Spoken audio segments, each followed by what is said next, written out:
Hello viewers and welcome back to law Chakra, जहां एक बार फिर से वक्फ मैटर ने सुप्रीम कोर्ट में सनसनी मचा दी है after a very long break. और इस इम्पोर्टेंट मैटर की हियरिंग में मौजूद थे senior advocate such as Kapil Sibbal and Abhishek Manu Singhvi. तो क्या इंटेंस आर्ग्यूमेंट सुप्रीम कोर्ट के सामने रखे गए हैं, चलिए आज के वीडियो में देखते हैं और ये भी देखते हैं कि वक्फ प्रॉपर्टी से जुड़ा क्या बड़ा फैसला अब सुप्रीम कोर्ट ने लिया है। अब व्यूअर्स, पहले तो आपको याद दिला दे कि सुप्रीम कोर्ट ने पिछले हफ्ते ही अग्री किया था कि वो 1 दिसंबर यानी कि आज वो कई पिटिशन सुनेंगे, जिसमें all India Muslim personal law board की प्लीज भी शामिल है, जो वक्फ प्रॉपर्टीज की मैंडेटरी रजिस्ट्रेशन के लिए टाइम एक्सटेंशन मांग रही है, इंक्लूडिंग वक्फ बाय यूजर, जो उम्मीद पोर्टल पर अपलोड होनी है। अब इस रजिस्ट्रेशन की करंट डेडलाइन 5 दिसंबर 2025 को खत्म हो रही है और बेंच थी जस्टिस दीपांकर दत्ता एंड एच.ई. मशी की, जिन्होंने अग्री किया था कि वे इस मैटर को अर्जेंटली सुनेंगे। अब इस पैटर्न में उन्होंने लॉयर फुजेल अहमद आयूबी की अर्जेंट लिस्टिंग की रिक्वेस्ट नोट की थी और कहा था list these applications on December 1, 2025। अब आपको व्यूअर्स बता दें कि all India Muslim personal law board के अलावा भी असाउद्दीन ओवैसी और कई और पिटिशनर्स ने भी एक्सटेंशन की मांग की है। अब बात ऐसी भी है कि 15 सितंबर के इंटरिम ऑर्डर में सुप्रीम कोर्ट ने वक्फ अमेंडमेंट एक्ट 2025 के कई की प्रोविजंस को होल्ड पर रखा था, जैसे कि क्लॉज जिसमें सिर्फ लास्ट 5 साल से इस्लाम प्रैक्टिस करने वाले ही वक्फ क्रिएट कर सकते थे।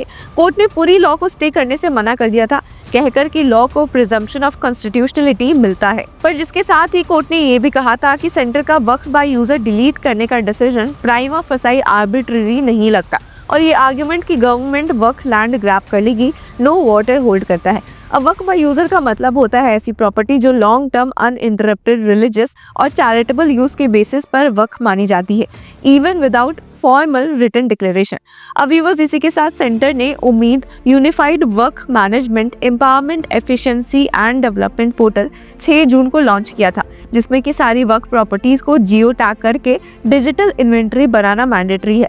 अब पोर्टल के मैंडेट के हिसाब से सारी रजिस्टर्ड वक्फ प्रॉपर्टीज का डेटा 6 मंथ के अंदर अपलोड करना जरूरी है। हालांकि ये डेट बहुत ही पास आ गई है। हालांकि पिटिशनर्स का कहना है कि आधा टाइम इस 6 महीने का तो वेट करने में ही निकल गया कि ये एक्ट इलीगल है या कॉन्स्टिट्यूशनल है, क्या है। और सुप्रीम कोर्ट ने अपना ऑर्डर भी सितंबर को दिया था, इवन दो उम्मीद पोर्टल जून में ही लॉन्च हो गया था। इसी वजह से वे एक्सटेंशन की मांग करते हुए सुप्रीम कोर्ट आ पहुंचे हैं और बेंच है यहाँ पर justice Dipankar Datta and Augustine George Masih की। अब आपको बता दें कि हियरिंग की शुरुआत की है सीनियर एडवोकेट कपिल सिब्बल ने, जिन्होंने कहा कि जो 6 महीने का टाइम है वो ऑलरेडी बहुत शॉर्ट है। उन्होंने कहा कि the kind of information we are required to provide is impossible to gather. How can we know the name of the Waqif when the Waqf is 100, 50 or even 25 years old? These details are mandatory. Without them, the portal won't accept the application. तो viewers, यहाँ पे अब senior advocate Kapil Sibbal ने पहले तो यही कहा कि 6 महीने का टाइम ही बहुत कम है, उसमें भी ऐसे डिटेल्स की मांग की जा रही है एक वक्फ प्रॉपर्टी को रजिस्टर करवाने के लिए, जिसकी डिटेल्स हो सकता है कि लोगों के पास मौजूद ही ना हो। अब इस पर जस्टिस दीपांकर दत्ता ने कहा कि जो ये टाइम लिमिट है वो कभी स्टे ही नहीं हुआ था सुप्रीम कोर्ट के पिछले इंटरिम ऑर्डर पर। इस पर सीनियर एडवोकेट सिब्बल ने कहा कि हाँ, but when the matter was argued earlier the portal did not even exist. तो यहीं पे उन्होंने बोला कि जब ये मैटर आर्ग्यू भी हुआ था तो पोर्टल नहीं आया था। अब पिटिशनर्स की तरफ से सीनियर एडवोकेट अभिषेक मनु सिंघवी भी मौजूद थे।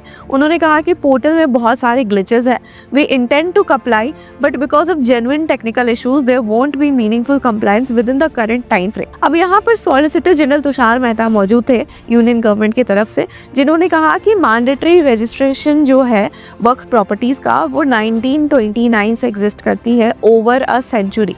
Still I am not relying on that technicality. उन्होंने बोला कि वो उस टेक्निकलिटी पे भी नहीं डिपेंड करेंगे कि कैसे, अगर पिटिशनर्स कह रहे हैं कि बहुत सारे वक्फ प्रॉपर्टीज रजिस्टर्ड नहीं है जो कि हो जाने चाहिए थे, तो वो उस पर जा भी नहीं रहे। बट उन्होंने कहा कि जो इस एक्ट का सेक्शन 3B है allows for extension but that power wasn't exercised. अब व्यूअर्स, यहाँ पे ये देखना इंटरेस्टिंग है कि ये सेक्शन 3B रजिस्ट्रेशन से डील करता है, जिसमें की लिखा गया है कि जो भी वक्फ रजिस्टर होगा इस एक्ट के तहत, नए एक्ट के आने के बाद जो कि वक्फ अमेंडमेंट एक्ट 2025 है, उसमें सारी details of Waqf property dedicated to the Waqf portal database पर within a period of 6 month push करना है, पब्लिश करवाना है। जिसके साथ ये भी लिखा है इस सेक्शन में कि अगर मान लेते हैं कि 6 महीने के अंदर ऐसा नहीं होता है तो ट्रिब्यूनल के पास लोग जा सकते हैं, मुतावली जो केयर टेकर होते हैं वक्फ प्रॉपर्टीज़ के, वो जा सकते हैं और इस 6 मंथ्स को एक्सटेंड करने की मांग कर सकते हैं। और अगर ट्रिब्यूनल इस बात से सेटिस्फाई हो जाती है कि हाँ उनके पास सफिशिएंट कॉस्ट था जिसकी वजह से वो 6 महीने के अंदर पोर्टल पर फाइल नहीं कर पाए,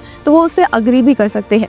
तो यही बात एसजी तुषार मेहता ने पिटिशनर्स को बताई, सुप्रीम कोर्ट को बताने की कोशिश की कि पिटिशनर्स को इस केस में सुप्रीम कोर्ट आने की जरूरत नहीं थी, वो वक्फ ट्रिब्यूनल सीधे जा सकते थे। जिसके साथ ही एसजी ने कहा कि none of the works themselves are before the court, only individuals. Each work can approach the tribunal, show why they couldn't file within 6 months and seek an extension based on their specific circumstances.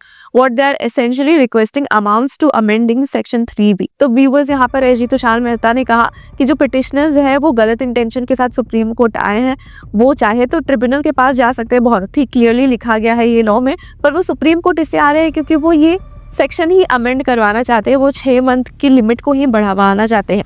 इस पर senior advocate Sibal ने कहा कि जो deed of work है, the name and addresses of the waqif, how can anyone trace these details for a century old work.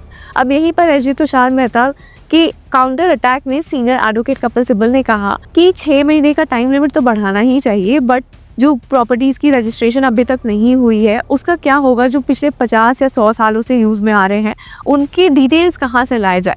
इस पर supreme court की बेंच ने सवाल किया कि why not upload what ever information you do है। तो इस पर सीनियर एडवोकेट कपिल सिब्बल ने कहा कि the portal doesn't allow it unless all mandatory fields are fit.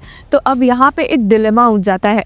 अब व्यूअर्स यहाँ पर काउंसल्स ने फिर से अपनी बात रखी, कहा कि lakhs of application for extension will have to be filed and there isn't even a tribunal in Delhi. I'll share the portal glitches with my learned friend. People have been trying every day but still can't upload. We only want a temporary solution. Let us return after a week. इस पर justice Dipankar Dutta ने बोला कि अगर मान लेते हैं portal functioning है as the solicitor says and you dispute that, you must show evidence. इस पर सीनियर एडवोकेट कपिल सिब्बल ने कहा कि I will place the evidence. जिसके बाद वापस से जस्टिस दीपांकर दत्ता ने कहा कि and if you still can not meet the timeline, फिर आप ट्रिब्यूनल जा ही सकते हो जैसा कि लॉ में दिया गया है। जिसके बाद सीनियर एडवोकेट कपिल सिब्बल ने फर्दर कहा कि lordships can take a practical decision, allow everyone to first fix the portal glitches and then upload the details. Instead of the 6 month deadline the court can set a workable approach. But इस पर bench ने सवाल किया कि अगर मान लेते हैं वैसा करते भी है तो जिनके पास जेन्युइन रीजन नहीं था डिले के लिए कि उन्होंने अभी तक 6 महीने के अंदर क्यों नहीं फाइल किया था, उन्हें भी एक अच्छा मौका मिल जाएगा सेम बेनिफिट उठाने का। वहीं पर सीनियर एडवोकेट कपिल सिब्बल ने समझाया कि kindly just allow us to file an application if it is impossible to comply. जिस पर बेंच ने कहा कि वो लिबर्टी तो ऑलवेज देयर है, वो हमेशा मौजूद है। अब यहाँ पर कोर्ट ने कहा कि if the 6 month period isn't enough, you must vote to the tribunal. This court has already considered that aspect. हालांकि यहाँ पर सीनियर एडवोकेट कपिल सिब्बल ने वापस से काउंटर अटैक रखा, कहा कि जो डिजिटाइजेशन का इशू है वो तो एग्जामिन ही नहीं हुआ है। इस पर सुप्रीम कोर्ट की बेंच ने कहा कि this is not the proceeding in which we can address that, you should raise it before the tribunal. तो व्यूअर्स यहाँ पर सुप्रीम कोर्ट ने एक काइंड ऑफ बड़ा फैसला लिया है।